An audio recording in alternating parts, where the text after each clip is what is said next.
আসসালামু আলাইকুম। আপনারা সবাই কেমন আছেন? আই হোপ সবাই অনেক ভালো আছেন। আজকে আমি আপনাদের সঙ্গে পাস্তা রেসিপি শেয়ার করব। তো এখানে আমি ২ রকমের পাস্তা নিয়ে নিয়েছি। এখন পাস্তাগুলো আমরা সেদ্ধ করে নিব। এর জন্য আমরা একটা হাঁড়িতে পানি দিয়ে দিয়েছি এবং একটু তেল দিয়ে দিলাম। দিয়ে পাস্তাগুলো দিয়ে এইটা আমরা সেদ্ধ করে নিব। তো আপনারাও ট্রাই করবেন যখন পাস্তাটা সেদ্ধ করে নিবেন অবশ্যই একটু তেল দিবেন, তাহলে পাস্তাগুলো একে অন্যের সাথে লেগে যাবে না।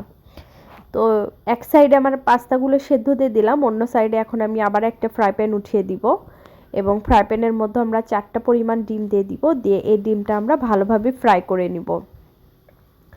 তো আমাদের বাসায় সবাই কিন্তু পাস্তাটা অনেক পছন্দ করে, এই জন্য আমাদের পাস্তাটা বেশি রান্না করা হয়। তো এইভাবে সহজভাবে রান্না করে দেখবেন, খেতে অনেক মজা লাগবে এবং অনেক তাড়াতাড়ি রান্নাটা হয়ে যাবে। এই জন্য আমার পুরো ভিডিওটা আপনাদের দেখতে হবে, স্কিপ করা যাবে না। এই যে আমাদের ডিমটা হয়ে গেছে, ডিমটা আমরা উঠিয়ে নিলাম। এখন আমরা পাস্তার জন্য সবগুলো সবজি কেটে নিয়েছি, এগুলো আপনাদের সুবিধার্থে আমি দেখিয়ে দিলাম। এখন আমরা ফ্রাই প্যানের মধ্যে তেল দিয়ে দিয়ে সেখানে আমরা গাজর দিয়ে দিলাম। দিয়ে গাজরটা একটু ভালোভাবে আমরা ভেজে নিব। নেওয়ার পরে এখানে আমি পেঁয়াজ কিউব করে রেখেছিলাম, সেই পেঁয়াজ কিউবগুলো দিয়ে দিলাম। দিয়ে আবারও এটা নাড়তে থাকবো। তো আপনারা সবসময় ট্রাই করবেন পাস্তার জন্য সবজিগুলো এরকম বড় সাইজের করে কেটে নিতে, তাহলে পাস্তাটা দেখতে যেমনটা সুন্দর লাগবে খেতেও মজা লাগবে।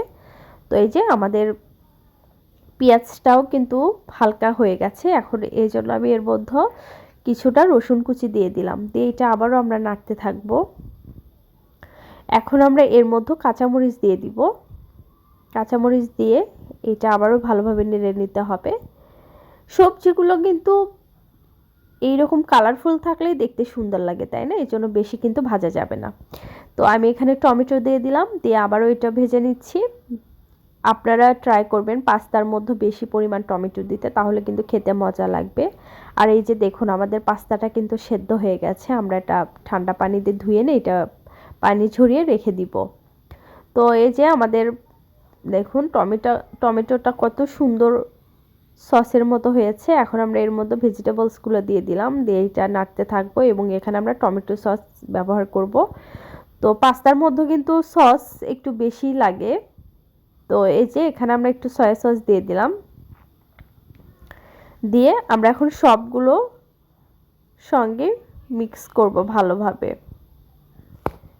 তো দেখুন আমাদের কিন্তু সবজিটা কিন্তু ভালোভাবে মাখিয়ে নেওয়া হয়ে গিয়েছে। এখানে আমরা গোলমরিচের গুঁড়া দিয়ে দিলাম এবং 2 চা চামচ চিনি দিয়ে দিলাম।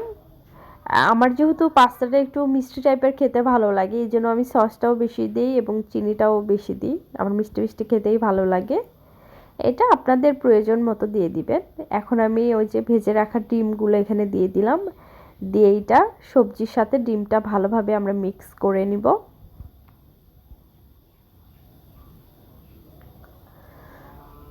তো কোরবানি ঈদের মধ্যে কিন্তু আপনারা এই পাস্তাটা কিন্তু বানিয়ে ফেলতে পারবেন ঝটপট করে। এখন আমি এই যে সেদ্ধ করা পাস্তাগুলো দিয়ে দিলাম। দিয়ে এটা আমরা সবজির সঙ্গে ভালোভাবে এটা মিক্স করে নিব। আমি কিন্তু আপনাদেরকে সবসময় সহজভাবে রান্না দেখানোর চেষ্টা করি। তো আপনাদের যদি আমার রান্না ভালো লাগে অবশ্যই কমেন্ট করে জানাবেন। আর আমার কাছে থেকে কেমন টাইপের আপনারা রান্না চাইবেন অবশ্যই আমাকে কমেন্ট করে জানাবেন আর আমাকে সাপোর্ট করে যাবেন। তো এই যে আমরা আবার 1 চামচের মতো চিনি দিয়ে দিলাম। আপনারা চিনিটা স্কিপও করতে পারেন, এটা আপনাদের স্বাদ অনুযায়ী। আমার মিষ্টি পাস্তাটা খেতে ভালো লাগে, এই জন্য আমি একটু চিনি দিয়ে দিই। এটা আপনাদের স্বাদ অনুযায়ী দিবেন কিংবা স্কিপ করতে পারেন।